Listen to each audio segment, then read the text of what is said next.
So in today's jank camera stand setup, books on top of books, flat surfaces on top of flat surfaces, one of the items in this little stack I have here is my personal journal. It is the, I guess, physical embodiment or the produced work of my Catholic practice of, it is the manifestation of my spiritual and mental health. And in the front of the book, I made a very specific section with a very specific purpose. In there is what I guess you can call like a quick reference guide, or at least what's supposed to be a quick reference guide. It's a lot of written prayers. It's different like prayer methods and systems. Different like quotes, just useful information in general. Some of it's grafted from old notebooks too, which I think is one of the cooler things I've ever done. I'm not a very crafty person, but I thought that was cool. I enjoyed the process. And in there is a subsection pretentiously titled Sententiae, which is, I don't even know if that's like the correct word, but what I was going for is the scholastic rhetorical method of having like your zinger quote from like Aristotle or scripture or something to like prove your argument. That's not what the intention of it is. It's a quote, it's a quote book.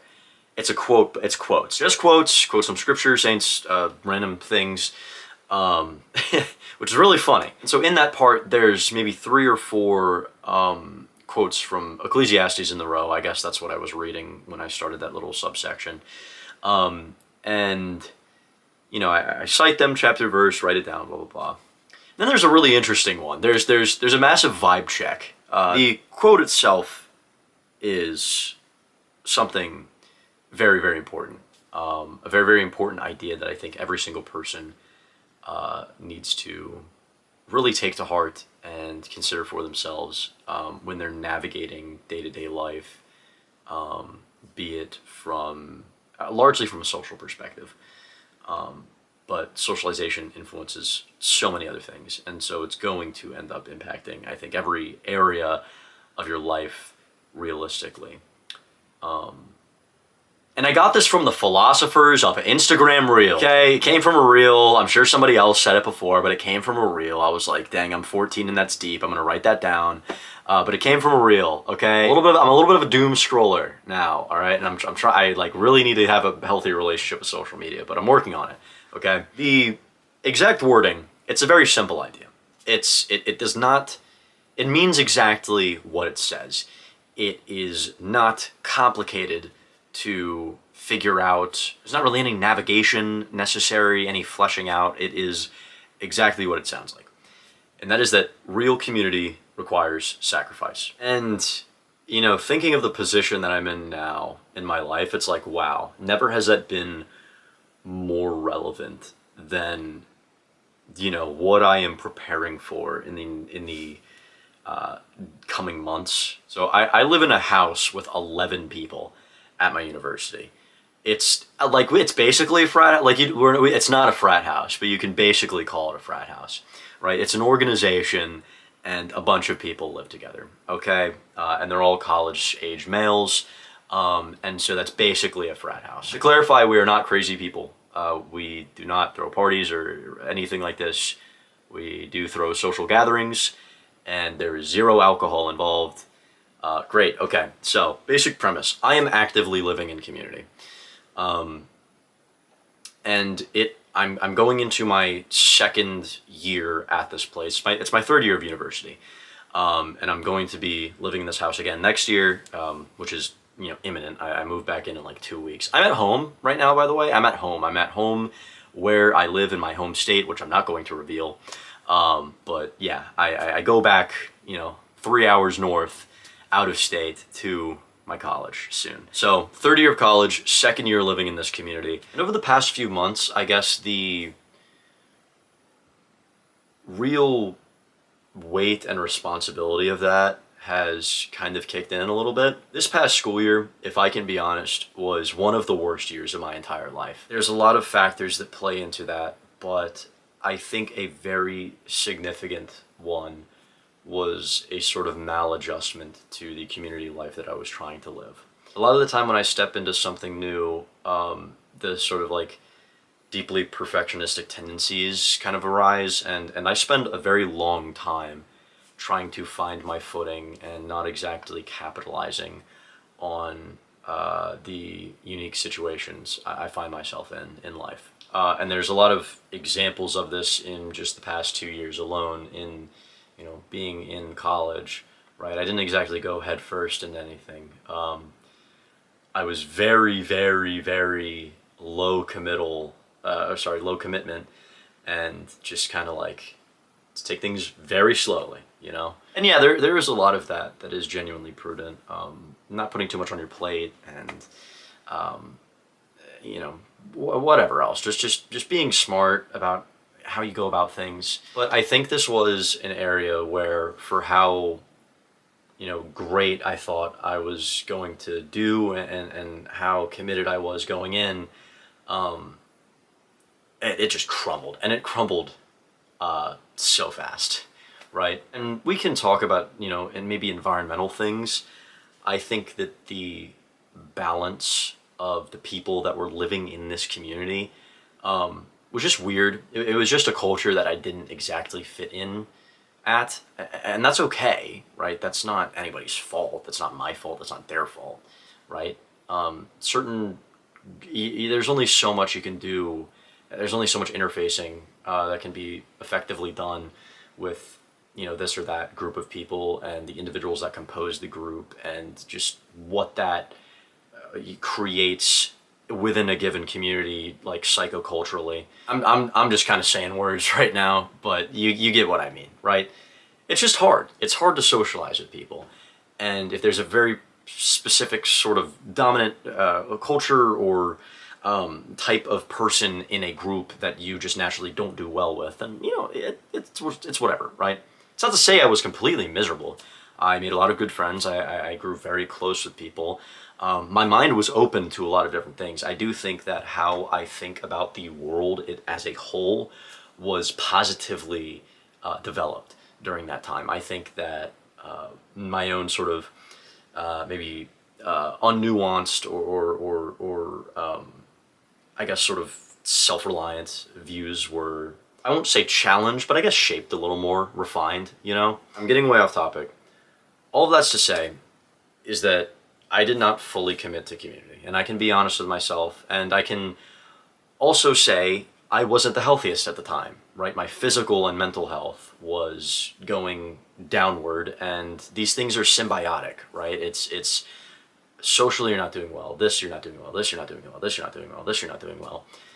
This is called probably like depression, like that's kind of what we're striking at a bit. And along the lines of what you might call like depressive tendencies, I guess, I think that there is a sense in which a lot of this could have been resolved had I made the right sacrifices in the right places, right? Real community requires sacrifice. Let's actually talk about that now, probably 7 minutes into the video. You gotta lay context. You always gotta lay out context. In this sort of like tiptoeing into new things, this sort of reluctance, this sort of holding back a little bit, what you're going to find is that you very easily are going to attach to little comforts and little relaxations. And these things can be, just like sitting down, scrolling on the phone, maybe like 10 minutes, just to kind of like have a little bit of dopamine, have a little like, okay, this is entertaining, let me get my bearings, and let's go about the rest of my day or whatever I have to do, right? Or it can be taking a break to go do a fun activity for like 30 minutes, right? Whether that's like video games or maybe playing an instrument or something like that, which by themselves, these are all like okay things to do, right? These are not evil, right? They're leisure, they're fine, right?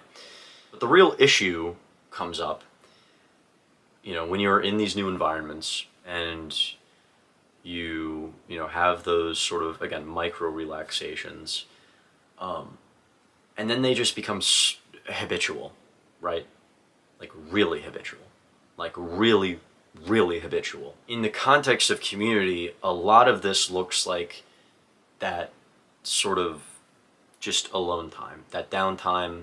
You go and do your own thing for a little bit, and that's that. And I'm afraid, at least in my case, that this is one of those examples that truly my downtime, alone time, micro relaxations, that all of that just got so far out of hand to where I wasn't making the necessary connections with people around me. Therefore, I felt very lonely. And on top of that, those behaviors are already taking the form of something depressive. And so in the end, I was simply being depressive. I was alone and sad in a house of 10, 11 people.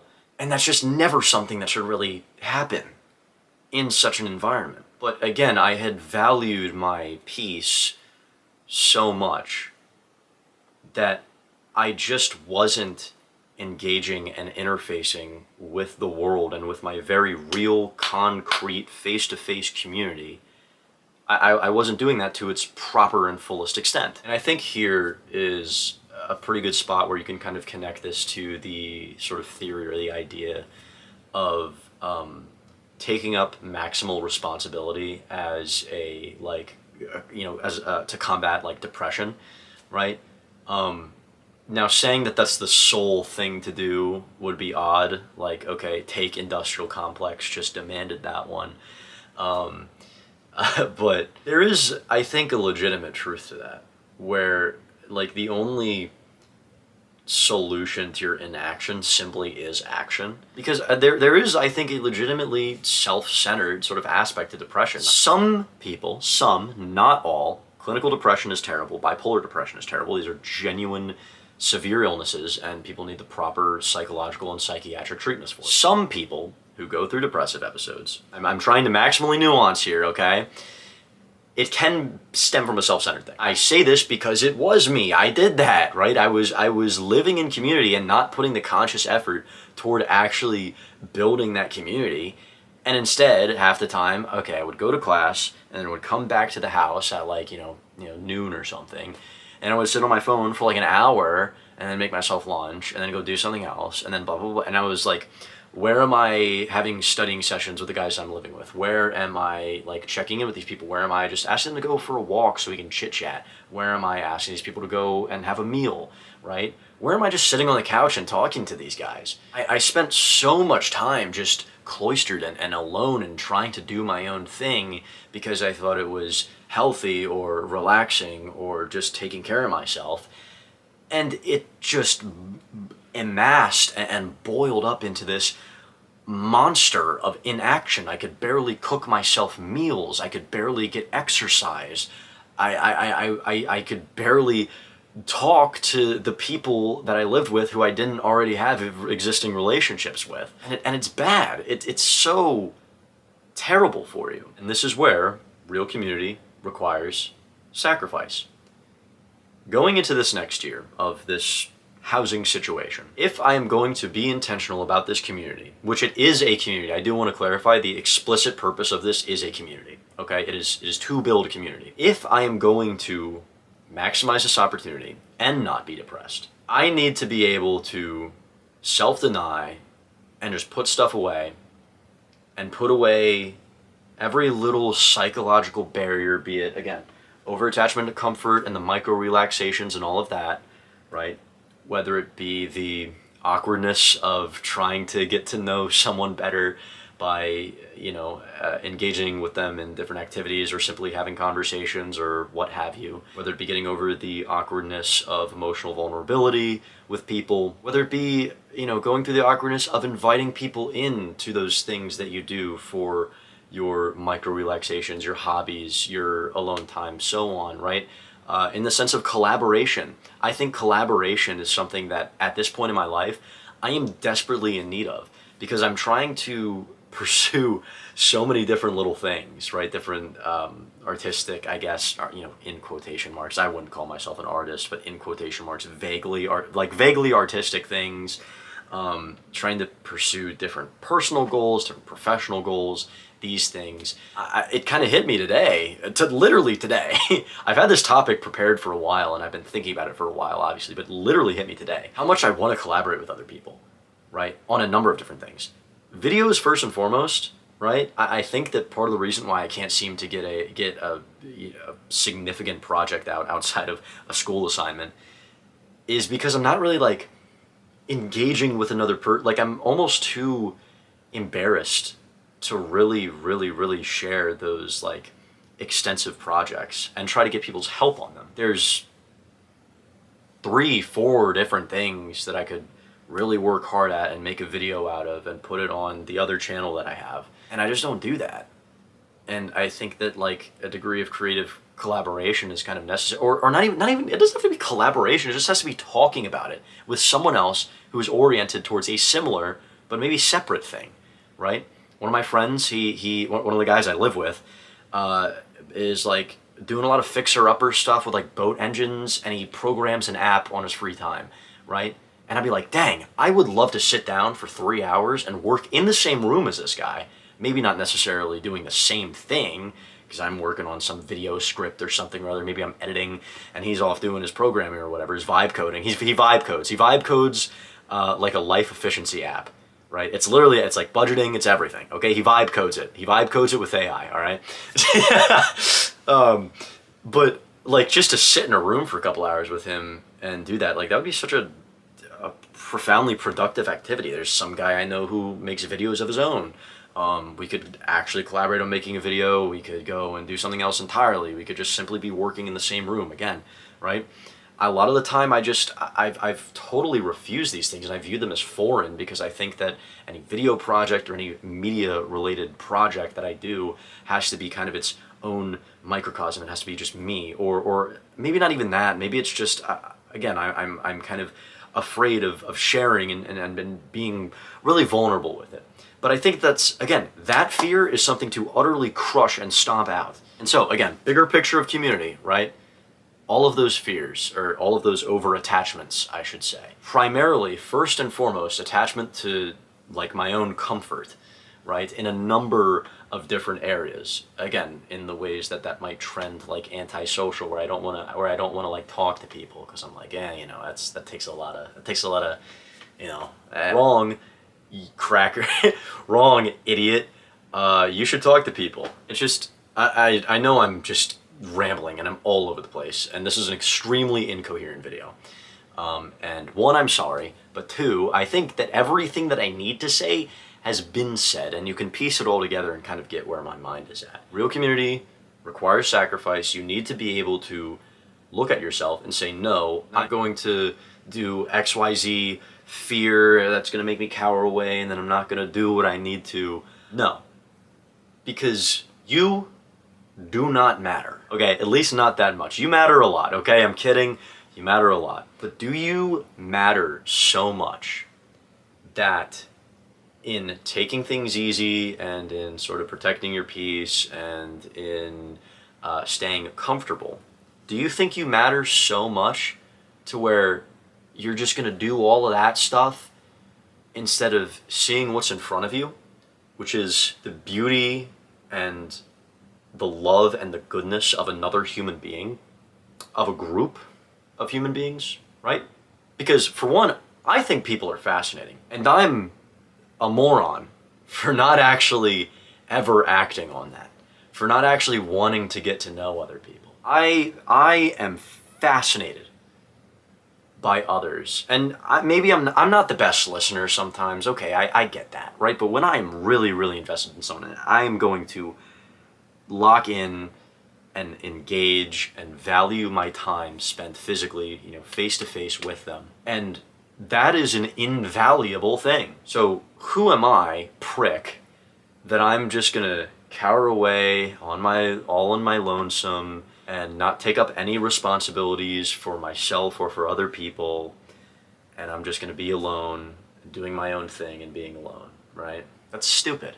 That's stupid. If I want to love other people as much as I can, help them feel as fulfilled as they can, and take them as close to God as they can, right? Why am I doing this? Why do I behave this way? And maybe this whole video is just a letter to myself, right? Maybe it's a pep talk going into this year. It basically is. Basically all of these are, right? How am I going to be such an idiot with this golden platter opportunity? This fell out of the sky. There are maybe a couple dozen people in the entire country who have the opportunity that I have. that fell into my hands because I talked to some guy outside of the chapel on campus some 2 years ago at this point. How am I going to be so damn selfish that I'm just gonna, it's dust, it's nothing, I'm just gonna let it go, right? And I regret my mistakes, okay? I regret not getting to know other guys better, and I regret not spending as much time with them, studying or doing whatever, and I realize now that all it took was a simple question, a simple conversation to get to know them better, to organize things, to simply spend time with them. And I get that. But I'm thankful. I'm so thankful that I made those mistakes. Because I am bent on not making them again. And as it turns out, you know, you wait a year and you have a very much more, I guess, personally digestible group of folks that are coming in to the house to live with us this year, right? And I cannot wait to foster those relationships because I already know most of them, contra last year. And I think it's going to be great.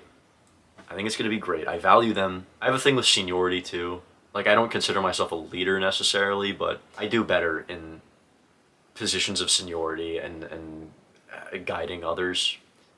I guess my final message is just don't be selfish, right?